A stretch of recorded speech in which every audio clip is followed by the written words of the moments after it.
Hello and welcome to the final episode of our little mini-series here where we make a raspberry entirely in Maya.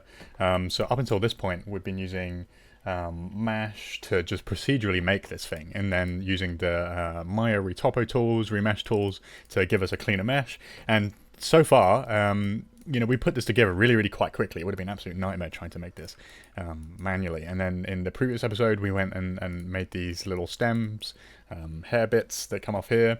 And I've also just gone and quickly renamed some of our geo here and deleted the unnecessary bits, because all we really need is the stem geo and the raspberry geo.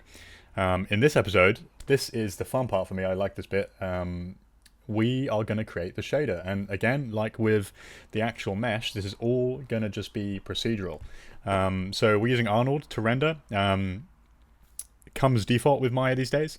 So the first thing we're going to want to do is go ahead and create a new material. So if you select your raspberry, okay, hold down, right click, assign new material, just come down to where it says Arnold here and click AI standard surface. Now the AI standard surface is just the default do-it-all shader that you can then customize and layer things on top of for Arnold. And to edit this, what we're going to do is we're going to open up the Hypershade editor, just this little blue ball up here, and that will bring you to the Hypershade editor. So this is kind of where you're going to be moving around all your nodes, adding in all different layers, image files if you want to use any. So we're going to go ahead and bring our AI standard surface shader we just created into the main viewport here. So if you come up to the left, and I've got a few extra nodes in here just because I've been playing around before this video, but you should just see this one, the Lambert, these, and these three here. So you're going to want to select this guy and then just come over to here and press this. So what that's done is that's framed our material. First thing we're going to do before we do anything else is rename this. I'm just going to call this raspberry. We'll just leave it at that. So we have various different inputs here. If you've never done texturing or shading before, we have like the base color. This is where you put your diffuse color, albedo map, whatever you want to call it. This is basically just going to define the color of our object. In our case today, we're not really going to be using this. We're going to be just adjusting the base color here with the slider, like you might like do a color picker in Photoshop, for example.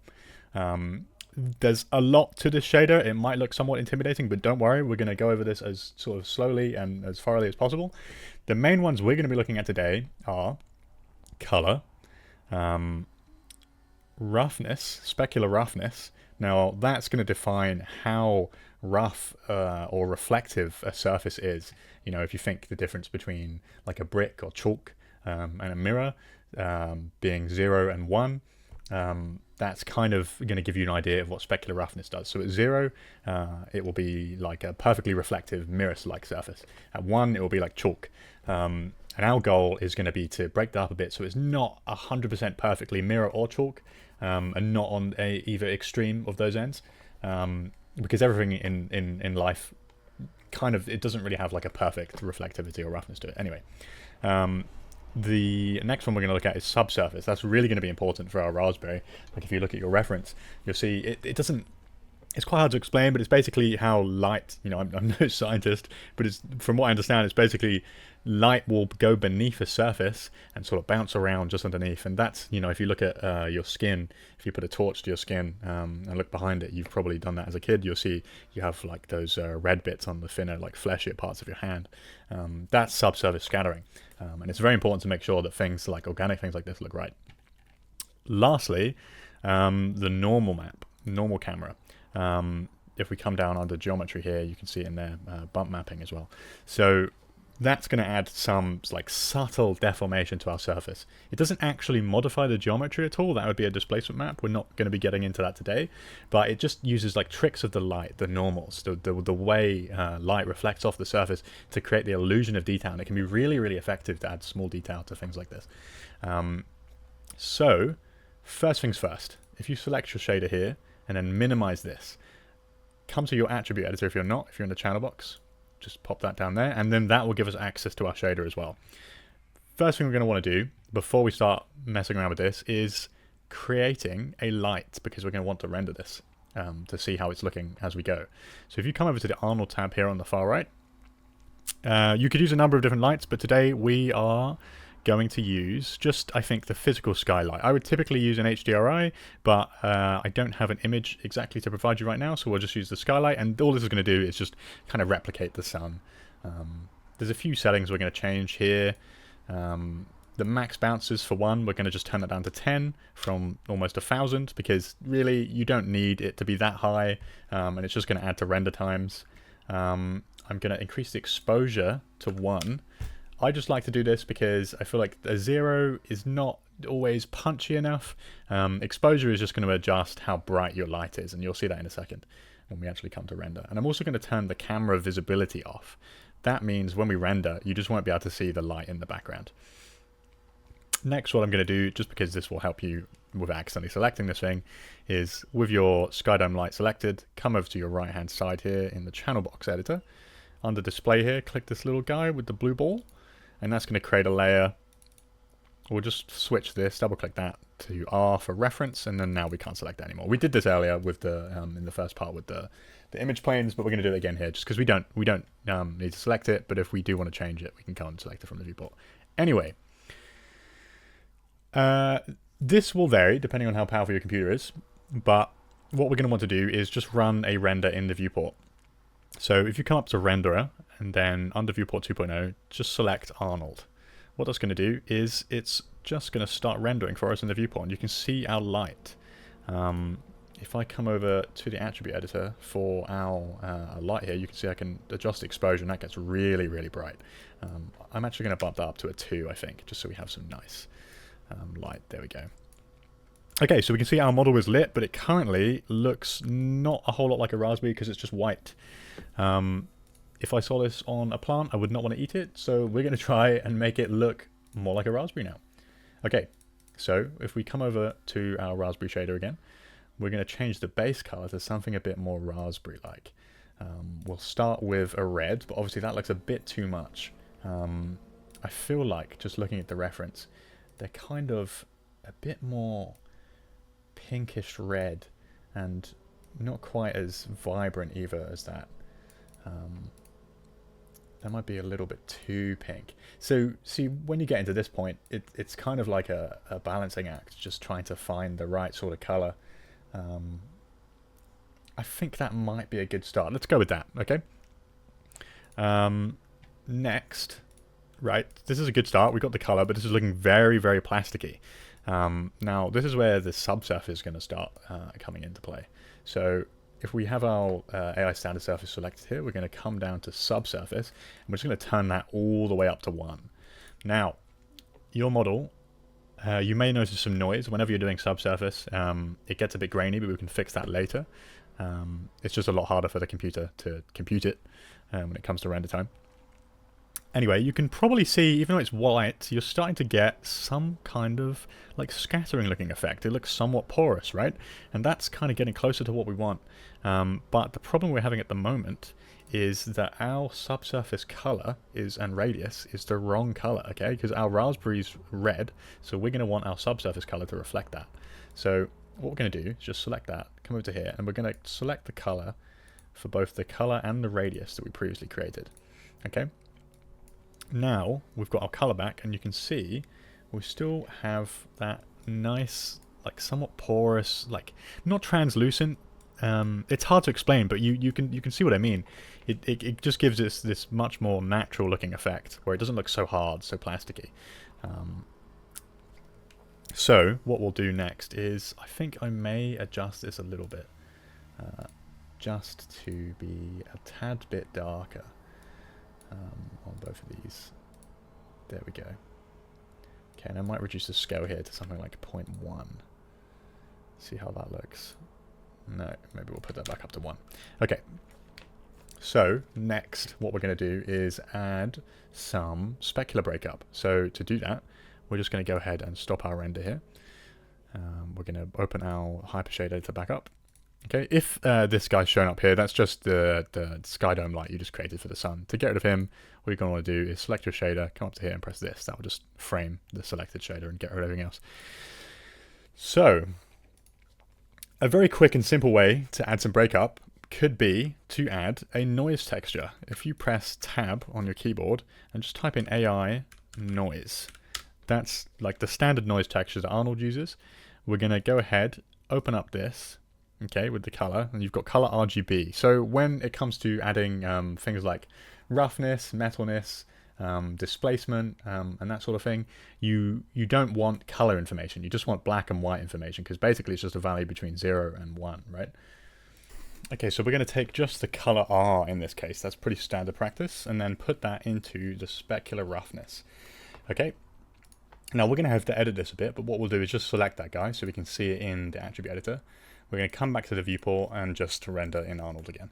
And you can probably see already that our mesh here is not quite as shiny as it was. And that's because the values in our noise is adjusting the roughness of the shader here. You know, so it doesn't look so perfectly reflective. But it's a little bit too big and lacking in detail for my liking, so what we're going to do, we're just going to increase the octaves. That's going to add a bit more detail to your noise. And I'm also going to increase the scale. Let's start with something like 5. Okay, and what you can see now is, if we just get a bit closer, let that render, you can see the highlights now, they're looking not so perfect, right? There's some breakup to them, and that's the noise adding that. So the light is not evenly reflecting in all directions. We can tweak this a little bit to make it look a little bit more like something we might like, and play around with this, you know, look at your reference, see if you can try and get it as close as possible. I may increase or reduce the color a little bit to bring some of that shine, because if you assume, you know, the value between 0 and 1 for the roughness, 0 being black, 1 being white, the lighter the color is, the more reflective this is going to be. So if I drop this all the way down to black,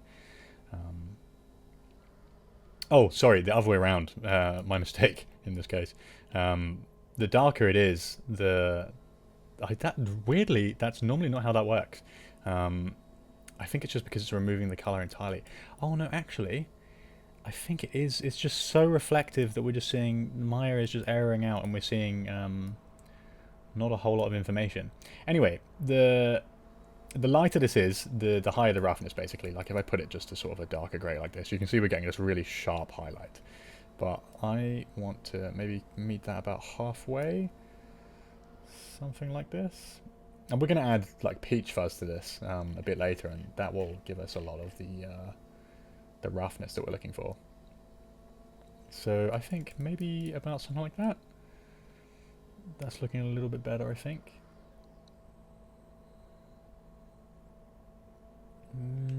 Yeah, sure, let's go with something like that. Okay, next, let's go back to our viewport 2.0. We are going to add some bump, or normal maps. In this case, we're going to be using a bump map. So if you press tab again, and type in bump 2D, and then you're going to want to plug the out normal into the normal camera. Okay, then we're going to create a new AI noise texture. And just like with the specular roughness, we're going to use an AI noise to drive the like bumpiness, which you'll see what I mean in a second, of our surface. So if you just take the out color, like with the roughness, the out color red, and put that in the bump value, we'll come back to our render and just render that, and we'll see what we get. Okay, so you might not notice anything straight away. That's because our scale is way too low. If we increase this to something like 10 in all of these, like so, you can see now we're getting some bumpiness in the surface, right? It's not like perfectly flat, and it's quite hard to see with the subsurface scattering. But you know, if we go ahead and select this and just turn that off for the time being, you can see the surface is looking very, very bumpy now, almost too much, right? This isn't exactly what we're looking for. So what we'll do, I think, I'm just going to turn the octaves up a smidge to something like that. Then I think I'm going to increase the detail, or the scale, sorry, to something like 20. And bear with me, this is still looking very, very, like, not like a raspberry at all. It looks almost more like a tennis ball. We're going to come back to our bump 2D node, And we're just going to decrease the bump value, so like 0.1. That's probably still way too much. Let's try 0.01. Okay, that's getting a little bit closer, but still too much, I would say. Let's say 0.005. Maybe still a tad bit too much. Let's say 0.002. Maybe 0.003. And whenever you're making something like this, you're always going to have to mess around with the values just to get something that looks right.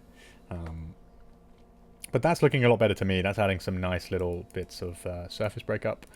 I'm just going to smooth this guy here.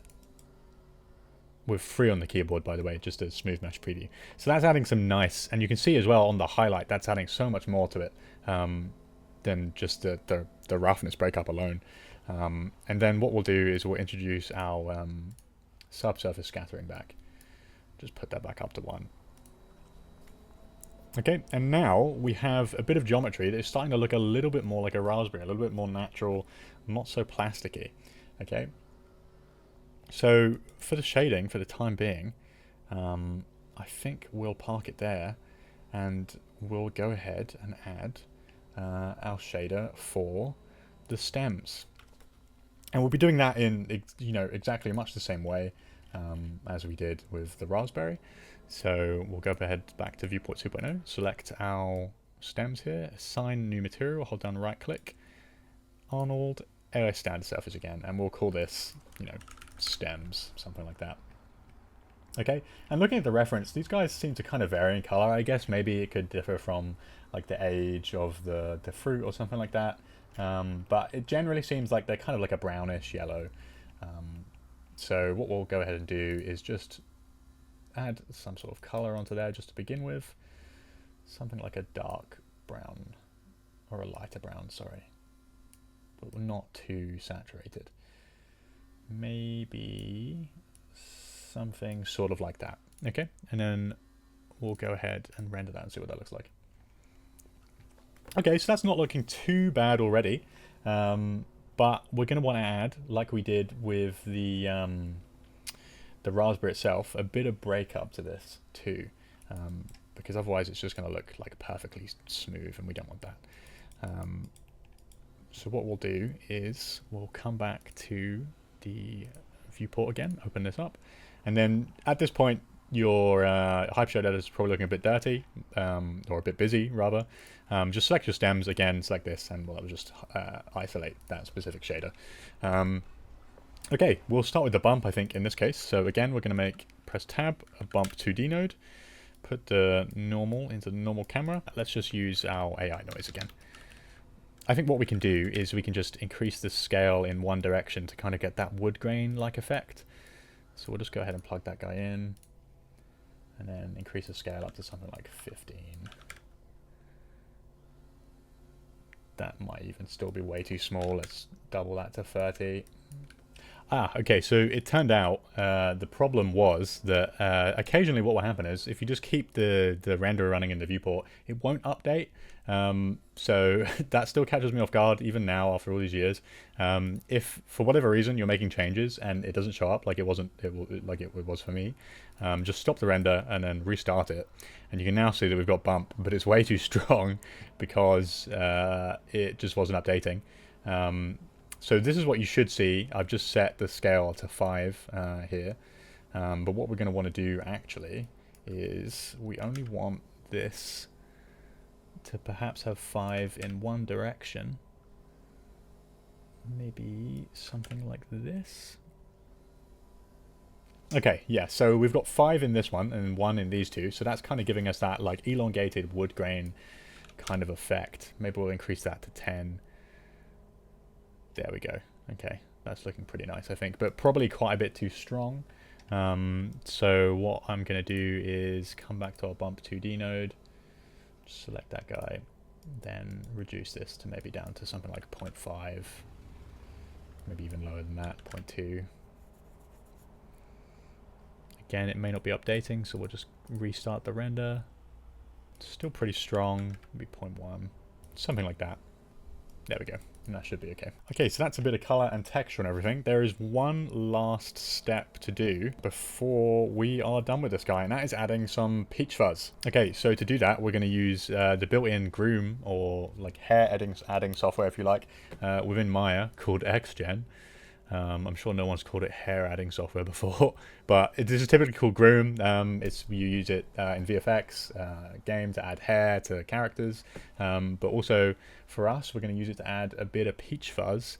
You know what? Actually, I will just go ahead and decrease the bump a little bit of our raspberry because that's kind of bothering me. I think it's still a tad bit too strong. Let's put it down to like 0.2. Okay. Anyway, what we're going to do. Select your geometry, come over to the XGen tab up here, just right to the left of Arnold, and then you're going to click this, which is going to create some hair and fur for us. By default, the CV count might be set to something like 2 or 3. Occasionally, that will just not work. I'm not too sure why. It just won't create anything. I had a look around, couldn't figure out why that wasn't working. So if you come up to here and you do this and you click apply or create and nothing happens, that could be why. So increase the CV count to 4.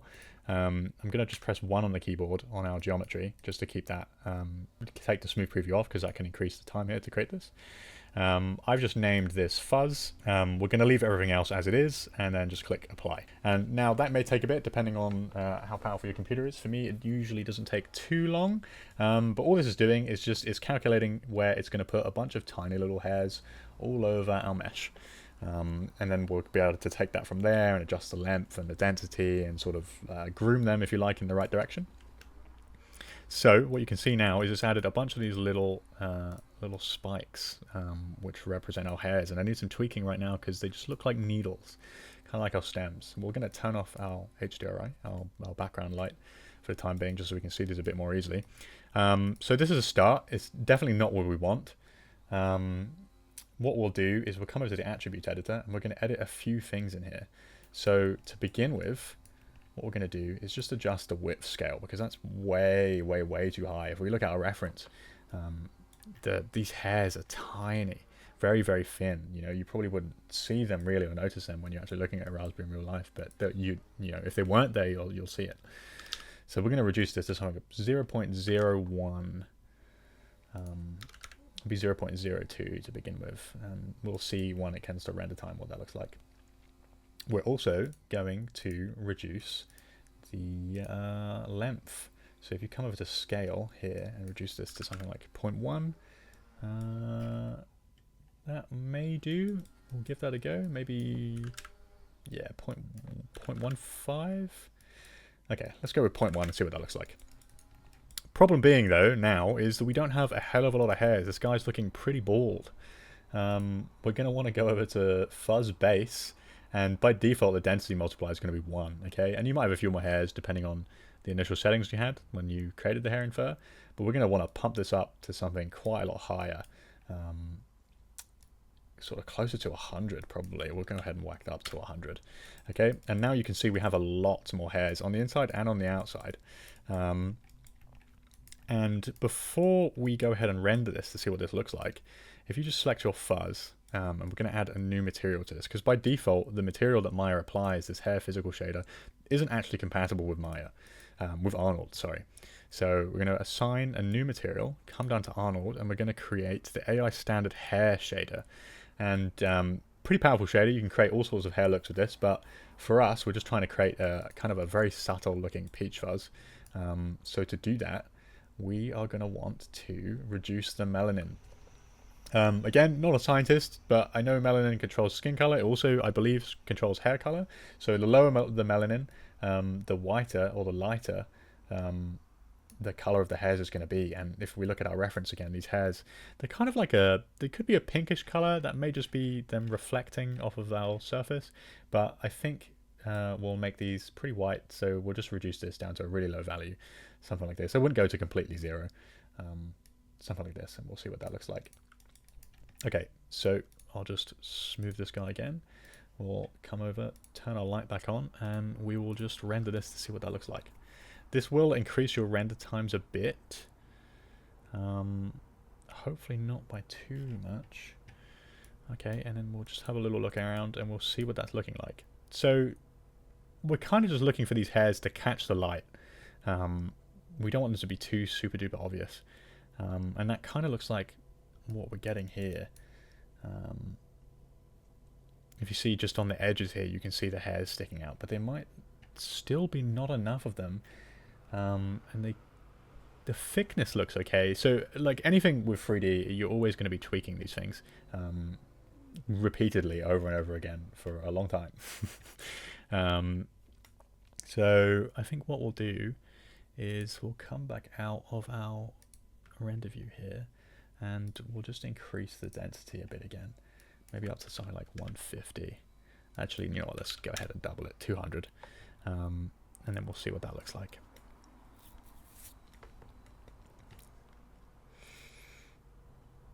Okay.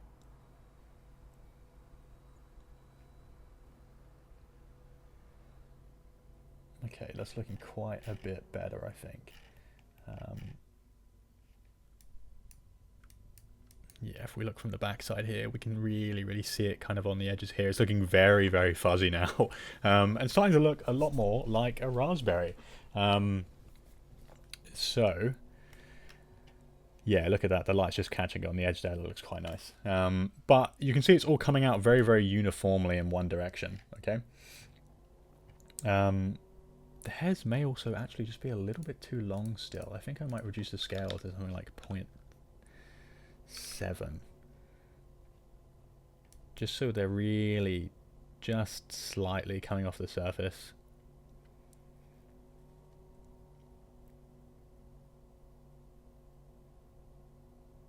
Something like that. Okay. Next, what we're going to want to do is we're going to come back to the viewport again, and you see how they're all just coming in a straight line, right? So we don't really want that. That doesn't really make a whole lot of sense nature-wise.